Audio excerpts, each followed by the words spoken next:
Here are 5 things you know to get your day started. 2 people in Washington County were killed when their car hit a logging truck. This happened yesterday morning on Route 9 in Township 30. Maine State Police say that the driver lost control and hit a loaded logging truck. Investigators believe the road conditions the likely factor of that crash. The 2 victims have not been identified, and police say nobody else was hurt.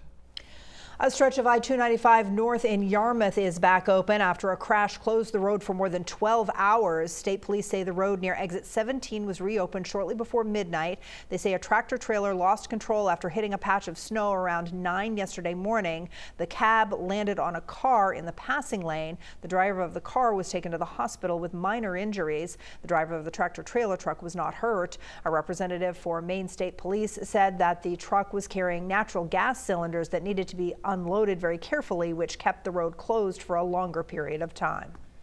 The Maine Emergency Management Agency wants the Federal Emergency Management Agency to review the damage from 2 storms last week that brought all that flooding to the coast.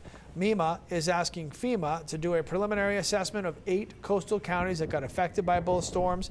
This is the first formal step toward getting a major disaster declaration from President Biden. Governor Mills requested a declaration for storms last month on Tuesday, but has not requested one for any of the storms last week. Those declarations would give the state some access to more help from the federal government.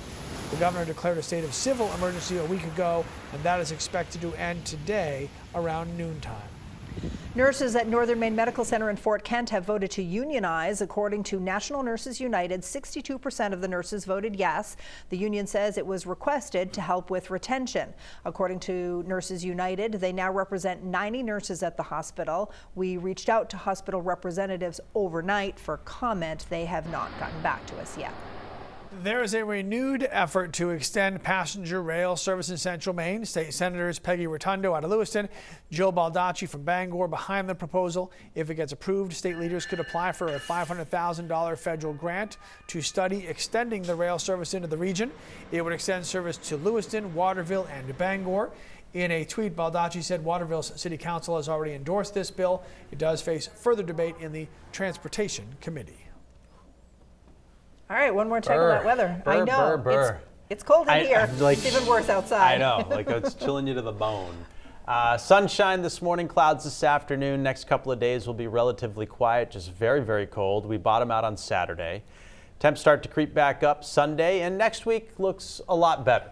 We'll be in the mid-30s. Probably have a weak system middle of next week with some light snow or light mixed precipitation. At the moment, it doesn't appear to be anything major, and therefore no big storms for a while. Good. And mid-30s will be pleasant. Especially after coming off of this, yeah. You know? It doesn't sound like it's that warm, No. but after being in the icebox for like a week or so, it'll feel I might go good. snowmobiling this weekend Come with my on, brother. really? Yeah. Bundle up fun. then. I know, I'm If you excited. do, That's stay fun. safe, please. Absolutely. Stay safe, everyone.